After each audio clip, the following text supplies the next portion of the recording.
Howdy folks, I'm Brian, and here's some advice. On a couple of the videos here, I've gotten some requests to read the comments from Reddit. I've decided today to oblige you with that request, and today's format is going to be a little different because of it. I'll still be giving a little commentary of my own for each of these, so let me know what you think. Do you like this format or the old one? Let me know down in the comments. So grab your beverage of choice, hunker down, and let's get into it. Our first story is called, Am I a Jerk for Not Wanting My Parents to Adopt Another Teenage Girl? And this is from I Like Good Sleep.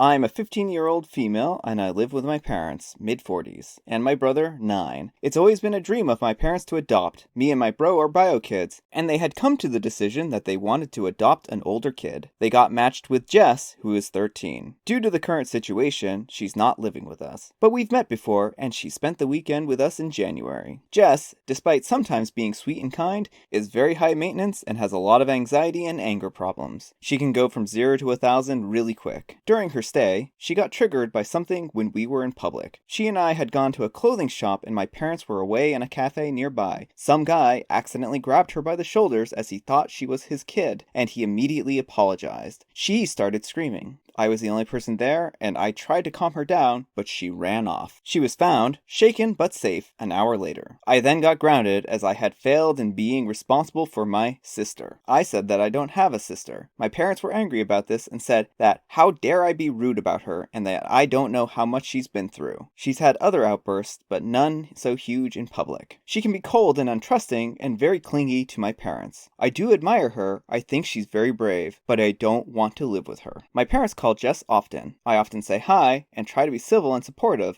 but it seems like the only thing my parents can talk about is Jess and how brave she is, and she isn't even here yet. We live in a 3-bedroom house, and my parents promised to move into a bigger one later this year. Recently, my parents broke the news to me that Jess will move into my room, and I can pick whether I want to share a room with her or bro. But I don't want to share a room with either. My brother is messy, loud, and your average 9-year-old boy, and Jess has night terrors and screams the house down. And it's enough having to open my house up to her, but I value my privacy a lot and I don't want her in my room, which is like my special place. I was crushed. I asked if we were still moving and my parents were like, we like this place and we have no solid plan. I freaked out and was like, you guys are forgetting that you have another daughter and you're too excited about the shiny new one to remember that the one you already have has feelings and boundaries. And if you're changing everything I've ever known, at least I deserve to be listened to. If this is how life is going to be, then I don't want to have a sister. Good to note, my room is big enough to have a wall put in, and my parents considered it a few years back. I would be happy with that, but they refuse, even though we can easily afford it, because it's too much effort. My parents are offended that I'm not being welcoming towards my sister, and I'm offended that my life I know is getting turned upside down, and that I'm not going to have the thing I value most, my privacy. Am I the jerk here? Update. This blew up.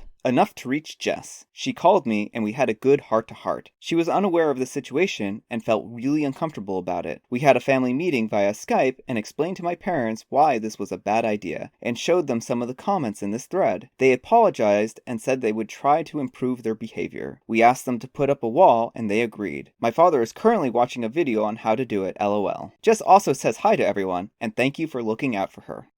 This first comment is by EFM270. Not the jerk. I bet your parents think that taking in Jess is such a kind thing to do. They can't possibly be wrong and everyone just needs to get on board. However, you are a person and your feelings also matter. And they are being really heavy-handed in not making an effort to make you comfortable. Can you ask them to attend family counseling before Jess arrives? If they refuse, do you have access to a social worker or someone as part of this process that you could talk to? Hearing from an independent professional that they need to consider your feelings might help them understand.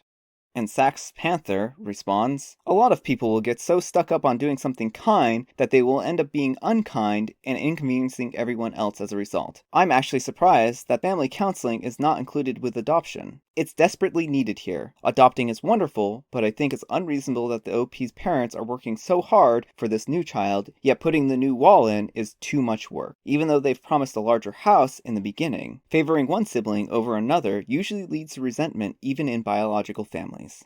Fashion historian writes, not the jerk. They absolutely shouldn't be forcing you out of your room or forcing you to share it. If all children can't have their own rooms, then they're not ready to adopt. They're not asking two small children to share, they're asking a teenage girl who aren't biological siblings, haven't grown up together, and one has complex needs. Or for a teenage girl to share with her younger brother, which is completely inappropriate. Put your foot down and insist that it's your room, and that you're not moving or sharing. Either they find a solution, or the adoption cannot go ahead. Hi, OP.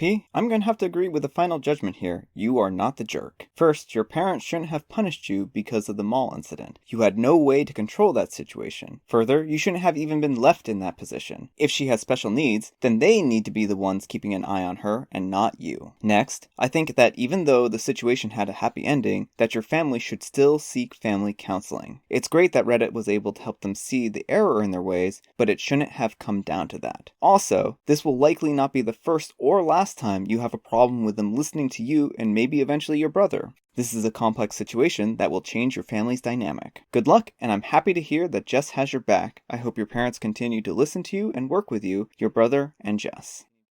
Our next letter is titled, Am I a jerk for telling my daughter that just because she's 19, it doesn't mean that she gets to skip out on family events? And this is from Dirty Dishes 10. Hello, I don't want to spend a lot of time on the introduction, so in my home, it's my husband and I, and our 4 kids, 19 female, 16 female, 12 male, and 10 male. I am very close to my mom, sisters, and cousins. We do a lot with them. Get-togethers at my mom's pool, cookouts, going for hikes, all things we've been doing since quarantine. We also have many family friends who we do the same things with. Our family friends have kids around the same age, so our kids usually always have fun. We just like doing family outings. That's always been the way my husband and I have been. In the past year, my oldest daughter has been having issues with these, constantly questioning why she has to go and sometimes refusing to go. I understand that she's an adult, but as long as she lives under our roof, I don't think that these things should be optional for her. That being said, I would never tell her that she can't do something with her friends because of one of these outings. If she's busy, then she can do whatever she wants, but my problem is that she doesn't want to go so she can sit on her butt at home. She's really been using the I'm 18/19, I'm an adult defense a lot. But is it really being an adult when the next day she asks me for money to go out with her friends? She's unemployed, she gets good grades, and I don't want to mess that up. I've told her multiple times that if she's busy, she doesn't have to partake in these outings, but to her, I'm being unfair. She will come up with an excuse like, Grandpa made a comment about my hair last Christmas, I don't want to go. There's always some sort of drama, but I really haven't caved. I'm not sure if I'm the jerk, because maybe I can loosen up with her a bit. At the same time, if she's not doing anything, I really don't see why she can't go to things. I don't want to isn't really an excuse that works for me. Our first comment is from Alternative Answer. You're the jerk. I don't want to is not only a perfectly valid excuse for an adult, but one you should be encouraging your daughter to stick to in situations like these. It shows respect, and it teaches her that her opinions on things matter. This stuff propagates. Women who don't have their no's respected as children/young adults don't expect men to respect them as adults. Also, totally from personal experience, but she might be more willing and happy to go to these events in the future if it's her choice.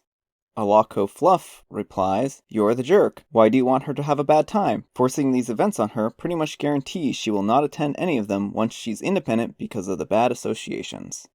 Hi, OP. I'm going to have to agree with Reddit on this one. You're the jerk. You shouldn't be forcing your daughter to attend family events. Your daughter is growing up and will eventually leave the nest. Forcing her to attend family gatherings at this point in time is only going to turn her off to the idea in the long term. You can't force your daughter to have fun or a good time. I suggest that you give her the freedom and respect that she needs now, otherwise she will come to resent you and these family gatherings. Anyhow, good luck.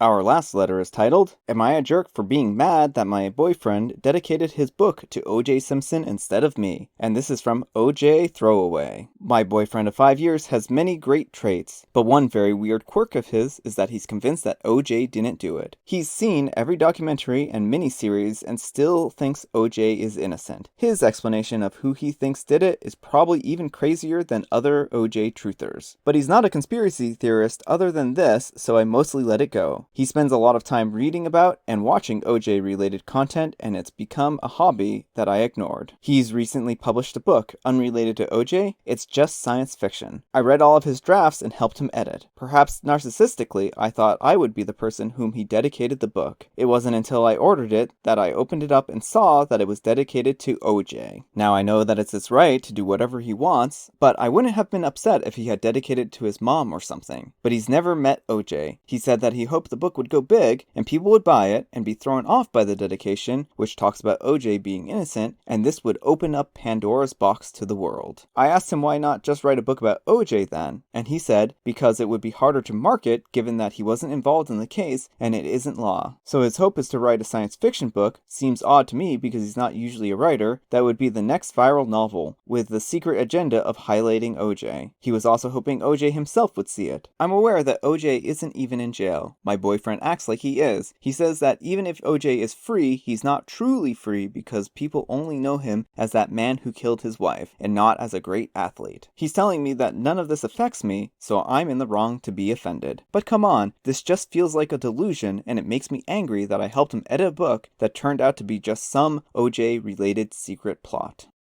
Big Dill 1994 says, I wouldn't be upset, definitely perplexed and entirely convinced of his insanity, but not upset. If he wants to go big, putting a dedication to OJ Simpson is probably not the best idea. That's like writing a fantasy novel and putting dedicated to my hero, Timothy McVeigh. He was right about modern society on the first page. Surefire way to put anyone who's interested off. OJ Throwaway replies, well, yeah, I tried to explain this to him. He says he thinks that the tides are turning on OJ. I don't know if he'll ever understand how little anyone cares to re-examine this in 2020. Potentially relevant is that he's 35 and lived in Santa Monica during the OJ case, so I guess it impacted his childhood a lot, but no more than anyone else in that area. Flo also replies, as a book lover, I'd be confused if I picked up the sci-fi book and the first thing I saw is a dedication to OJ. I probably wouldn't be able to take the book seriously after that. Further down, Knox Wild comments, you accepted and overlooked his obsession with OJ Simpson up to the point where you realized your non-writing boyfriend had ground out a sci-fi manuscript with your help just so he could use the dedication page in his self-published novel to flog up his theory and try to get the attention of OJ Simpson. I understand why this might have been a tipping point. You're realizing that his obsession is perhaps extreme, unhealthy, unattractive, and now you know he tricked you into helping him by not revealing his true reason for wanting to publish a book. Maybe you're standing too close to this to see exactly how strange it is. Not a jerk. I don't think your boyfriend is a jerk, but he has taken a very deep dive down a rabbit hole and is digging faster and deeper all the time. Pell-Mell Michelle replies, his obsession is so extreme that I'm starting to wonder if he doesn't have delusional disorder. OP, has he ever had any psychiatric counseling in the past? So, hi OP. I'm going to have to agree with Reddit on this one. Neither you nor your boyfriend are jerks here. Your boyfriend seems a bit delusional and probably needs your support now more than ever. It is really hard to get a book on the market, and it's even harder for a self-published book to be successful. This might crush him, but it might also push him further down the rabbit hole. He may start to build even grander conspiracy theories on why his book wasn't successful, and that they are just trying to keep the truth suppressed. It sounds like a fun little quirk has spiraled out of control into an obsession. Whether or not OJ committed a crime is not the real problem here. The problem is the obsessive behavior your boyfriend is exhibiting. You should gather some of his friends and family and hold an intervention. Explain to him that you all love him, but you think that this is starting to get to the point where this is interfering with his daily life. Anyhow, good luck. Hey folks, thanks for sticking around until the end. Let me know what you think of today's format. I really appreciate your watching this. Hopefully you enjoyed it. If you think I did a pretty good job here, give me a thumbs up. If you think I did a pretty poor job, give me a thumbs down. Anyhow, take care and I'll see you all later.